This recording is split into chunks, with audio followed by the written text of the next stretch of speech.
గురునామకు వందనాలు. పాస్టర్ గారికి వందనాలు. నా పేరు సాయి తేజ. నేను చెప్పబోయేది 7 పాత్రలు. మొదటి దూత తన పాత్ర కుమ్మరించగా క్రూర మృగాల యొక్క ముద్ర గల వారికి దాని ప్రతిక్రము నమస్కరించు వారికి బాధాకరమైన చెడ్డ పండు పుట్టెను. రెండవ దూత తన పాత్ర కుమ్మరించగా సముద్రము ఫీనుగు రక్తము వంటుదాయెను. అందువలన సముద్రములో ఉన్న జీవ జంతువులన్నీ చచ్చెను. మూడవ దూత తన పాత్ర కుమ్మరించగా నదులలోను జలధరలలోను కుమ్మరించగా అవి. నాలుగవ దూత తన పాత్ర కుమ్మరించగా మనుషులు అగ్నితో కాల్చుకును. ఐదవ దూత తన పాత్ర కుమ్మరించగా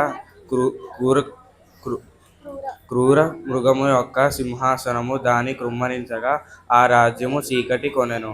ఆరవ దూత తన పాత్ర కుమ్మరించగా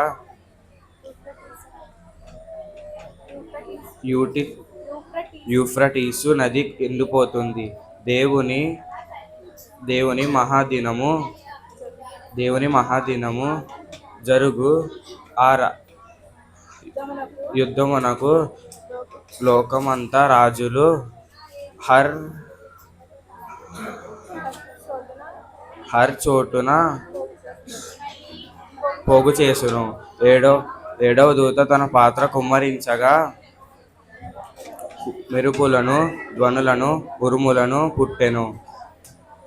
పెద్ద భూకంపము కలుగు చేయును. Thank you.